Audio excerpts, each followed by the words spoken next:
A apresentação de hoje vai ser sobre as infecções por fungos filamentosos, tanto em pacientes neutropênicos, quanto também em pacientes imunocompetentes, os pacientes que ficam em UTIs.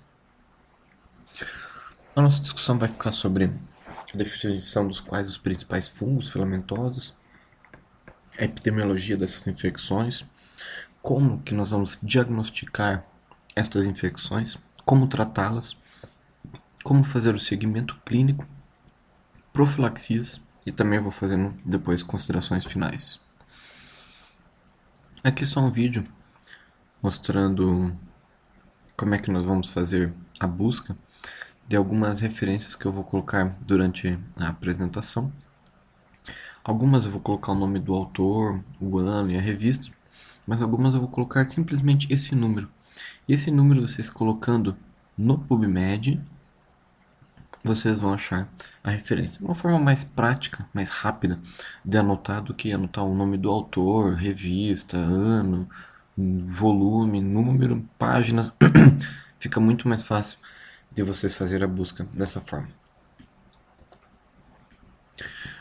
Os fungos eles são classificados em filamentosos, em leveduriformes e os dimorfos, que são aqueles que podem, em determinadas condições, apresentar-se como filamentosos e em outras condições de temperatura, umidade, pressão, em formas filamentosas ou leveduriformes.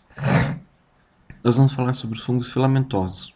E aqui eu vou me deter a 3 gêneros, que é o Aspergillus, o Fusarium e um grupo de fungos que apresenta vários gêneros, várias espécies, que eu vou chamar sobre os fungos que causam a mucormicose, porque existem diversos gêneros que compreendem este grupo. Lembra vocês que nós não vamos falar das infecções fúngicas em pacientes com HIV, não vamos falar sobre infecções por Cândida, que é o principal fungo leveduriforme que causa infecções nos pacientes que nós vamos conversar. Então nós vamos falar sobre mucormicose, fusariose e aspergilose. Vamos começar pelos pacientes neutropênicos. Um paciente que faz um transplante, faz uma quimioterapia que faz neutropenia prolongada,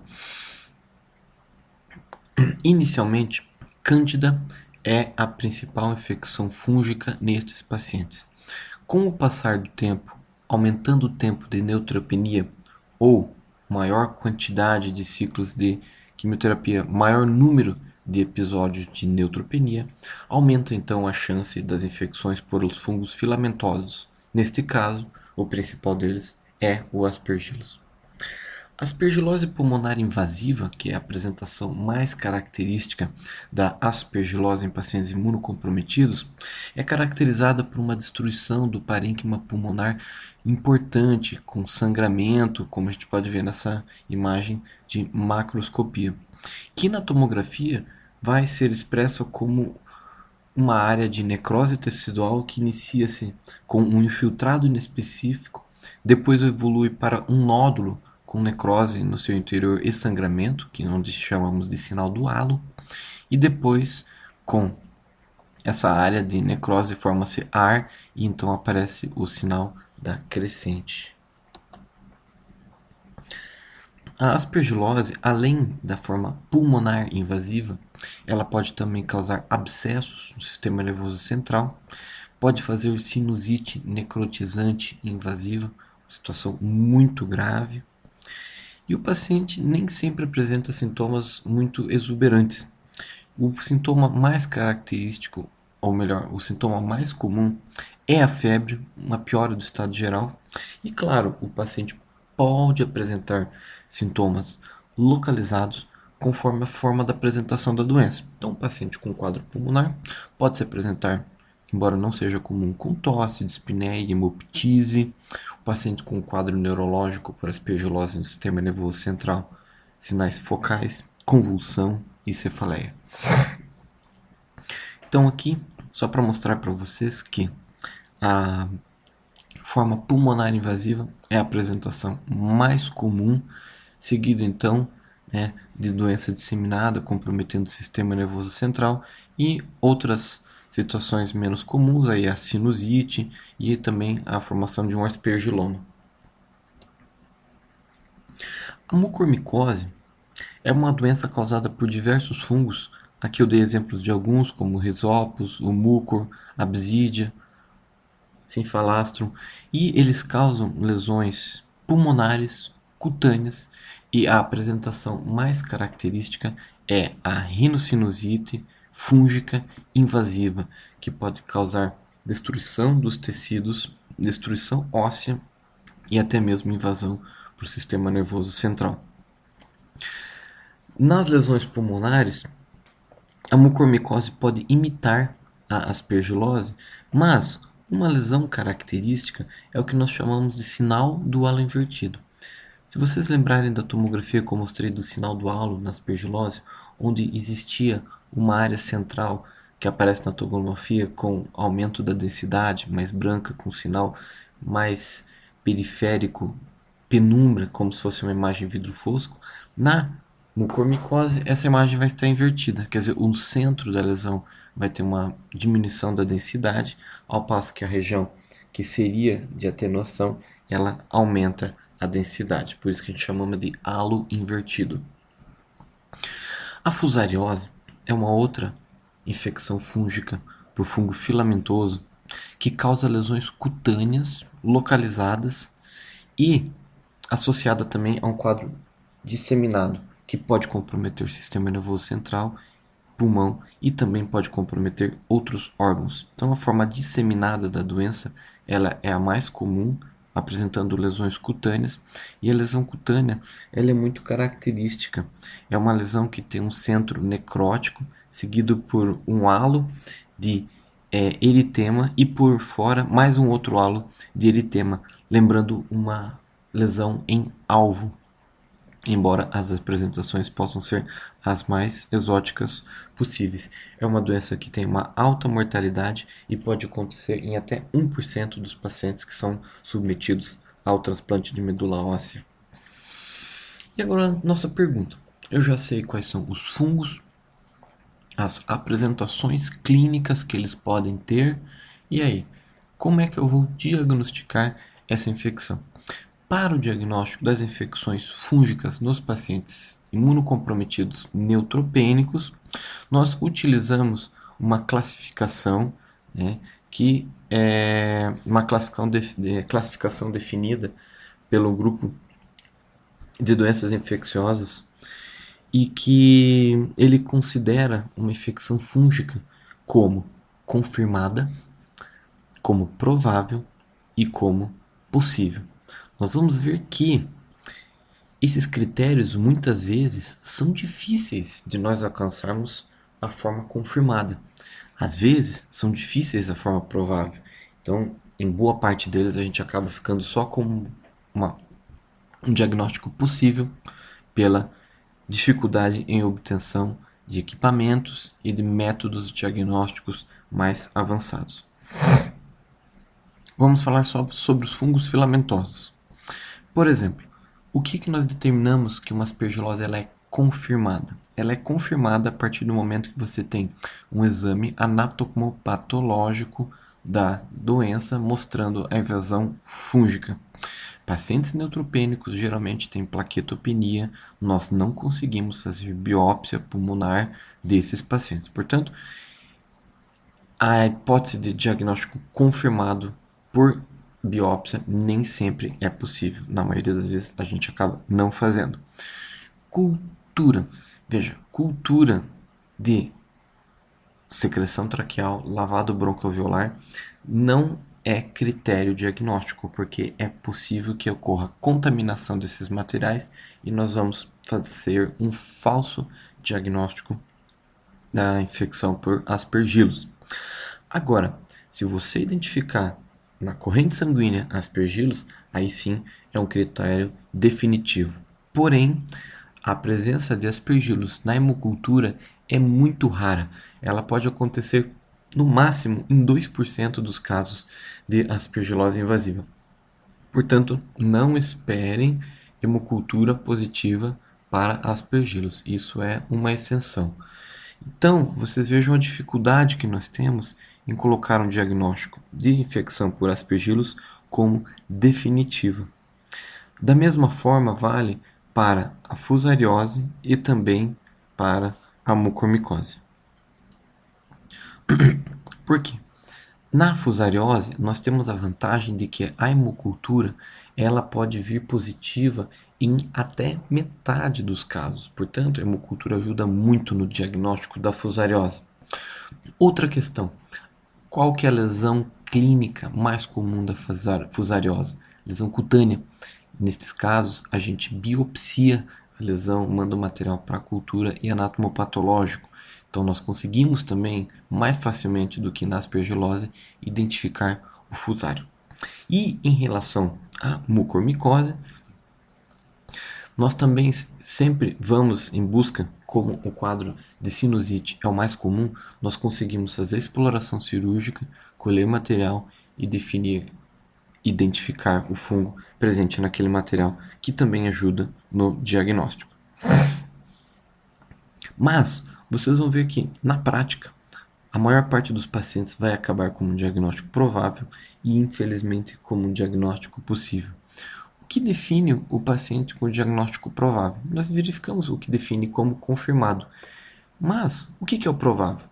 Para definir uma infecção como provável, nós devemos levantar 3 características do paciente, dados clínicos e também critérios micológicos, mas que não são confirmatórios. Nós vamos discutir depois. Que características do paciente que nós entramos no diagnóstico? Primeiro, meu hospedeiro ele é neutropênico? Ele faz uso de corticoide em dose imunossupressora por tempo prolongado? É um paciente transplantado? Sim. Então ele tem um critério de provável. Dados clínicos.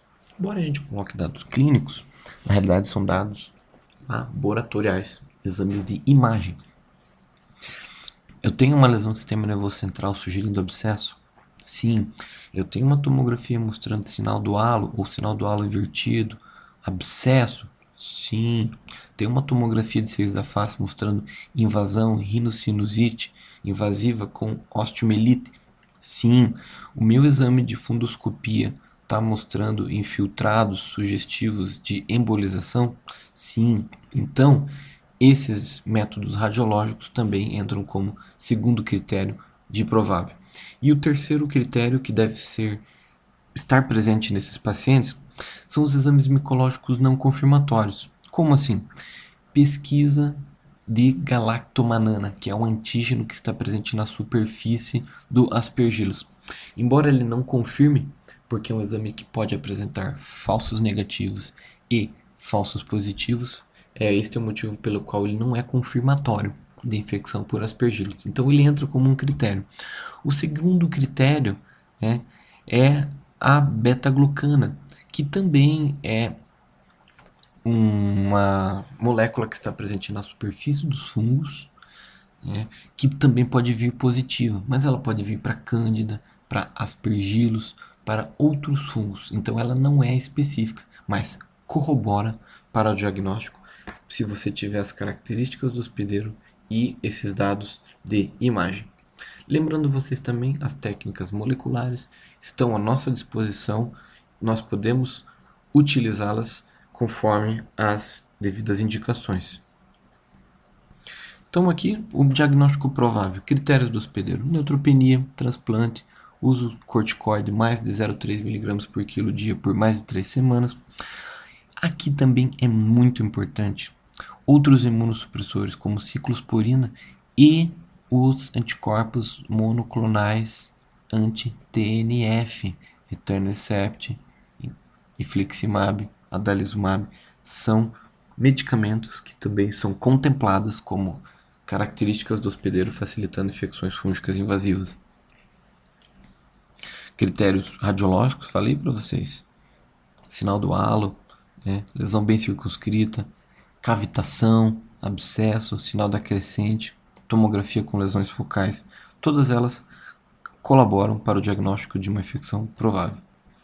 Porém, vocês vão ver que a grande maioria dos pacientes, nós às vezes não vamos conseguir esses dados micológicos indiretos. Galactomanana nem sempre está disponível para os hospitais, a beta-glucana também nem sempre está disponível. e ainda menos as técnicas moleculares, PCR em tempo real ou até mesmo PCR padronizado em house. E aí nós ficamos somente com os fatores relacionados ao hospedeiro e aqueles dados clínicos que nós consideramos como os dados radiológicos. Eu faço uma extensão aqui ainda em relação ao desafio no diagnóstico. Dificuldades laboratoriais. A galactomanana, a sua mensuração, constantemente vem apresentando modificações nos valores de corte. Então, atualmente, o valor de corte da galactomanana é de 0,5. No lavado broncoalveolar, não temos um valor de corte definido. Nós temos características, por exemplo, um valor menor do que 1 ajuda a afastar o diagnóstico. Em maior que 3,5, maior que 4, ajuda no diagnóstico. Agora, valores entre 1 e 4 não nos permite uma conclusão sobre esse resultado em relação à possibilidade de diagnóstico. Outro porém, falso positivo em pacientes que estejam usando beta-lactâmicos, derivados de penicilina, cefalosporinas, podem falsear positivamente a galactomanana. Além de que, falso negativo em pacientes que estejam usando profilaxia, o fungo desenvolve resistência e desenvolve doença. Isso também pode interferir na dosagem da galactomanana, trazendo falsos negativos. Em relação à beta-glucana, é um exame inespecífico, pode estar presente em qualquer tipo de fungo. Ela é bastante sensível em pacientes com LMA, com síndrome mielodisplásica, mas na zigomicose ela não está presente e em infecções por pseudomonas, que é, se não a principal, a segunda mais comum etiologia de bacteremia em pacientes neutropênicos febris, pode vir falso positivo. Então aqui entra também mais uma dificuldade da utilização destes testes. Outro problema, muitas vezes, mesmo tendo esses testes, a gente acaba nem sempre colhendo no melhor momento antes de iniciar a antibiótico terapia, o antifúngico empírico. Então isso atrapalha muito esses métodos de diagnóstico. Biópsias a gente acaba não conseguindo devido à plaquetopenia, alteração de coagulação. Mais de 50% dos fungos filamentosos identificados nos tecidos não crescem em cultura. Então nós temos dificuldade desses materiais na cultura apresentar crescimento. E o melhor exemplo é as aspergiloses na hemocultura. E veja, mais de 40% dos pacientes com aspergilose só são diagnosticados na autópsia. Então aqui eu coloco um exemplo. Paciente, 43 anos, LMA, iniciou quimioterapia, 20 dias de neutropenia. E aí ele recupera neutrófilos, vai lá para 3.200 e começa a apresentar febre. Foi iniciado Tazocin, mais vancomicina, não teve melhora. As culturas apresentaram-se todas negativas e fez uma tomo de tórax. E aqui eu coloco 3 situações para vocês. Teve essa tomografia com essa lesão nodular, com uma área de vidro fosco ao redor, sugerindo sinal do halo, então sugerindo aspergilose. Para eu confirmar essa infecção, então eu precisaria fazer uma biópsia dessa lesão, verificar histopatologicamente a presença do fungo com hifas hialinas em ângulo de 45 graus. Aí está confirmado o meu diagnóstico. Se eu não fizer biópsia, minha hemocultura for negativa, meu líquor for negativo, nós passamos para os exames indiretos. Então a galactomanana. Deu galactomanana maior que 0,5. Deu uma galactomanana alta. Então esse paciente entra como diagnóstico provável. Agora, se eu não tiver galactomanana, ele acaba entrando como um quadro de possível. E aqui uma pergunta que eu sempre gosto de fazer. Antes de a gente falar em tratamento, a pergunta é: tratamento muda a mortalidade? Porque se não mudar a mortalidade, nós temos que rever os nossos conceitos e verificar se existe realmente indicação de prescrição de medicamento. Então aqui eu mostro para vocês, em relação à zigomicose, mostrando que o tratamento diminui mortalidade e que o uso precoce diminui ainda mais a mortalidade, por exemplo, de 80, 60% para 35 a 50%. Portanto, para zigomicose, o tratamento diminui a mortalidade e o tratamento precoce, não ultrapassando o período aqui de algumas horas, diminui mortalidade. O tratamento da aspergilose diminui mortalidade? Diminui. E o atraso de 7 dias no início do antifúngico ideal para esse paciente dobra a mortalidade. Então, a mortalidade que é para ser de 41%, aqui nesse trabalho, vai para 91%. E só para comentar que na candidemia, a mesma história. Né? A candidemia tratada em menos de 12 horas, a mortalidade é inferior a 20%. Ao passo que isso dobra a partir do momento que você espera de 12 a 24 horas para iniciar um antifúngico empírico. Profilaxia diminui a chance de infecções fúngicas?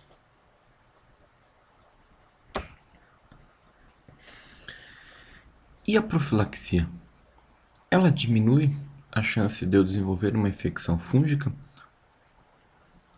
Vejam, essa é uma meta-análise, a maior meta-análise que nós temos, mostrando que, na somatória desses estudos, embora existem muitas controvérsias a respeito dessa meta-análise, a conclusão é que a profilaxia diminui a chance de infecção fúngicas. Mas o fato de diminuir pode ser que não interfira na mortalidade. E aí essa meta-análise também demonstra que a profilaxia, além de diminuir o número de infecções fúngicas, também muda a mortalidade desses pacientes. Portanto, tratamento e profilaxia podem ser usadas em benefício do paciente. Vamos então falar das drogas. Nós vamos discutir os medicamentos antifúngicos que são utilizados tanto no tratamento quanto na profilaxia desses pacientes. Aqui nesse quadro, vamos nos deter a Aspergillus, Fusarium e Zygomycetus, que são os fungos que nós vamos discutir, os fungos filamentosos.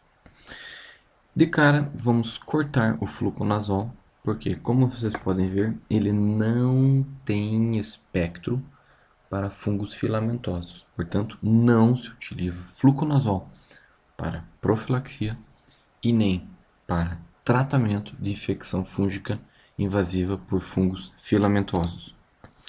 Itraconazol, medicação oral, absorção errática, efeitos adversos, não é uma medicação contemplada como profilaxia e tratamento das infecções fúngicas invasivas por fungos filamentosos.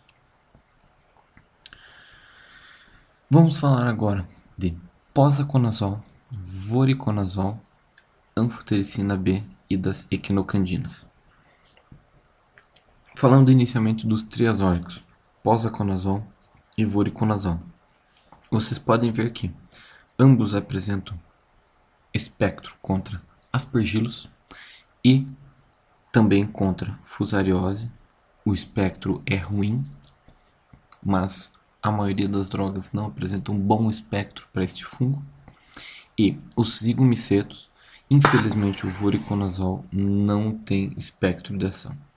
E já adianto a vocês, neste momento nós ainda não temos o posaconazol para tratamento no Brasil. Ainda não foi liberada a medicação pela Anvisa para ser utilizada no Brasil. Portanto, não temos posaconazol e o voriconazol não pega no comiceto. E o grupo das equinocandinas, que é anidolafungina, micafungina, caspofungina. Elas apresentam espectro contra Aspergillus, mas não tem espectro contra fusariose e contra zigomycetus. Portanto, ela está fora desse grupo de tratamento. Então, das opções, nós temos a anfotericina B, que pode ser deoxicolato, nome antigo comercial Fungizon, nós não temos mais, só temos o grupo do genérico. E a apresentação lipossomal, que é o ambisome. Do voriconazol, nome comercial Vifend, tem apresentação via oral e apresentação intravenosa. Posaconazol, apresentação via oral, mas nós não temos disponível ainda. E das equinocandinas, apenas a apresentação intravenosa. Micafungina, micamine, caspofungina, cancidas e anidolafungina, nome comercial Eucalta. Vamos começar com profilaxia e depois nós vamos falar sobre o tratamento. Diante desse nosso quadro, o que nós poderíamos utilizar de profilaxia para os nossos pacientes? Então, voltando aqui, nós podemos usar posaconazol, voriconazol, anfotericina B e também as equinocandinas. Quando que nós vamos instituir uma profilaxia antifúngica? A partir do momento que eu sei que o meu paciente vai ter uma neutropenia prolongada, geralmente por doenças hematológicas, eu já inicio a minha profilaxia primária e mantenho até que o paciente apresente recuperação dos neutrófilos. E claro, eu sei que a profilaxia é boa, diminui a mortalidade, diminui a taxa de infecção. Eu sei quando eu inicio, quando eu termino, e a minha pergunta é: qual é a droga da escolha? Fluconazol não pega fungos filamentosos. Malemal pega cândida. Equinocandinas não pegam mucormicose e nem fusariose. Então, se na sua unidade você já se deparou com algum caso de mucormicose ou fusariose, repensar em considerar a utilização de uma equinocandina para profilaxia de infecções fúngicas por fungos filamentosos. Então, nossas opções são o posaconazol, que nós não temos ainda, vórico e anfotericina B de oxicolato ou apresentação lipossomal. Comparações. Vejam, embora o fluconazol não apresente espectro contra aspergilose, de uma forma geral, ele pelo menos previne as infecções pelos fungos leveduriformes, no caso aqui a cândida. Tanto que, quando comparado fluco com itraconazol, trabalho antigo, não mostrou diferença na mortalidade e nem na taxa de infecção fúngica. Voriconazol versus fluconazol, também um outro estudo que não mostrou diferença na mortalidade. E esse foi um estudo publicado no New England. Foi o primeiro estudo que mostrou uma diferença entre antifúngicos na profilaxia. E é legal porque esse trabalho fez uma avaliação em pacientes, que é um grupo de pacientes negligenciados dentro de um grupo de pacientes que trabalham com pacientes hematológicos. Por quê? A menina dos olhos sempre é o grupo de transplante de medula. E são mais bem assim estruturados. Tem filtro EPA, equipe de enfermagem especializada, prioridade, medicamentos. Então, esses pacientes, a incidência de infecções fúngicas ela é naturalmente menor do que nos pacientes com LMA. Muitas vezes esses pacientes estão em enfermarias, não têm as condições ideais de fluxo de ar, muitas vezes compartilham a enfermagem. Isso favorece infecções fúngicas. Então, embora um paciente transplantado tenha uma imunidade mais prejudicada, as infecções por fungos invasivos elas estão em maior quantidade nos pacientes com LMA e síndrome mielodisplásica. Voltando ao nosso trabalho do New England, ele demonstrou que o posaconazol, que é um azólico, versus o fluconazol, houve diferença na mortalidade e houve diferença na quantidade de infecções por fungos invasivos. E é por esse motivo que o guideline da Sociedade Norte-Americana de Doenças Infecciosas coloca aqui para pacientes com LMA, síndrome mielodisplásica, posaconazol é a droga de escolha para profilaxia, mas nós não a temos. Então, você pode continuar utilizando o seu fluconazol para evitar infecções por cândida, lembrando que ela não vai proteger para aspergilos, mucormicose e nem para fusariose. E aqui eu coloco para vocês o protocolo do MD Anderson, que eu acho legal, porque ele considera uma diferenciação na sua unidade. Quer dizer, a sua unidade tem caso de mucormicose? Então, se tem, você pergunta, o teu paciente pode tomar medicação via oral? Sim, então ele orienta o posaconazol. Não, não tem condições de tomar oral ou nós não temos a medicação no hospital. Então ele recomenda a utilização de anfotericina B em formulação lipídica, lipossomal ou dispersão coloidal 3 vezes por semana durante aquele período que a gente discutiu de neutropenia prolongada. E para os pacientes onde a chance de mucormicose é pequena, na sua unidade você não tem experiência com esse tipo de infecção fúngica, a ideia é a profilaxia nesse grupo de pacientes transplantados, só aspergilos. Nesse caso, então, ele não utiliza o posaconazol, ele vai utilizar o voriconazol, porque o voriconazol não tem ação contra a mucormicose. E se você não quer contemplar esse fungo nesse grupo de pacientes, então você não precisa usar o posaconazol, pode usar só o voriconazol. Então ele pergunta, voriconazol ou anfotericina B lipossomal? Aqui não é discutido a anfotericina B deoxicolato, nesse grupo eles não utilizam esta medicação. E agora nós vamos falar de tratamento. Tratamento da aspergilose invasiva. O tratamento da aspergilose invasiva, muitos anos atrás, era feita com anfotericina B deoxicolato, anfotericina B convencional. Depois desse trabalho, houve uma mudança significativa da forma de tratamento desses pacientes, porque eles mostraram que a mortalidade da anfotericina B foi maior do que dos pacientes com voriconazol. Mas, atenção, a anfotericina B era aqui a convencional. Em nenhum momento foi comparado uma anfotericina B lipossomal com o voriconazol. E esse é o motivo pelo qual o guideline coloca que o voriconazol é a droga de primeira escolha. E a droga de segunda escolha é a anfotericina B lipossomal, não a anfotericina B deoxicolato.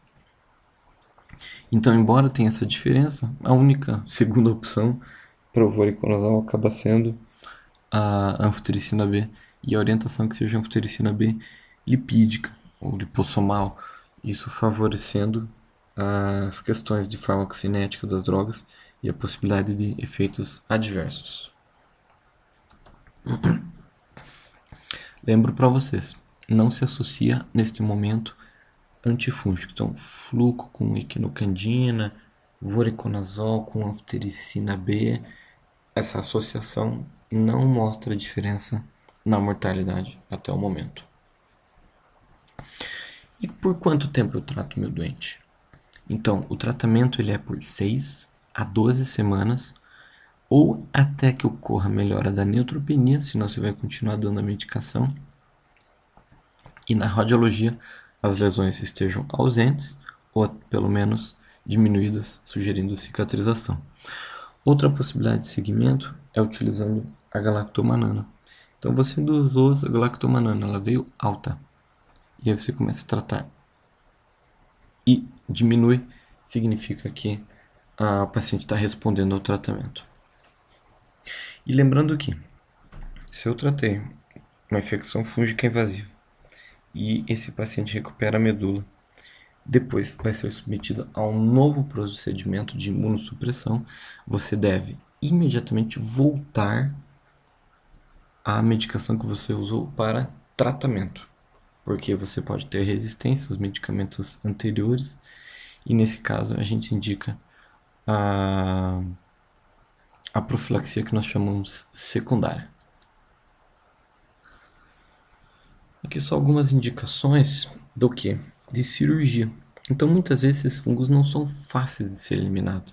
E aí existem algumas indicações cirúrgicas. Por exemplo, uma aspergilose próxima dos grandes vasos, pericárdio acometido, tem que fazer pericardiectomia. Empiema tem indicação de drenagem. Hemoptise franca, considerar até mesmo uma arteriografia para avaliar o grau de sangramento. Lesões de pele você pode ressecar. Osteomielite também, lembrar que deve ser ressecada. A penetração dos antifúngicos não é das melhores nos ossos. E em pacientes com lesões neurológicas graves que não estejam respondendo ao tratamento, a ressecção da lesão. Em relação à mucormicose, a mucormicose nós não temos muitos estudos publicados nessa área. O que nós temos é que, nas séries históricas, a droga mais utilizada e que apresentou resultado foi a anfotericina B. Com o advento da anfotericina B lipossomal, foi neste fórum internacional, que nós não tínhamos nenhum guideline, é de que seja feita a opção pelo tratamento com anfotericina B lipossomal e não a convencional. E em relação à fusariose, olha que coisa interessante. Tudo mais ou menos, né? Mais ou menos posaconazol, mais ou menos voriconazol, mais ou menos anfotericina B. Tá, se é tudo mais ou menos, eu quero saber o que eu uso para o meu paciente. Então, primeiro, mortalidade extremamente elevada. Atraso no tratamento aumenta a mortalidade. Então, nós temos que estar preparados para o diagnóstico e tratamento imediato destas infecções neste grupo de pacientes. Então, se você tem a capacidade de diferenciar espécie de fusário no seu laboratório, em sendo Solane e verticilioides, a escolha é a anfotericina B lipossomal, porque os triazólicos não têm uma boa ação contra essas duas espécies de fluconazol, que é o Solane e o verticilioides. Já para as outras espécies de fusário, a anfotericina B lipossomal pode ser usada tranquilamente e também pode ser usado o voriconazol.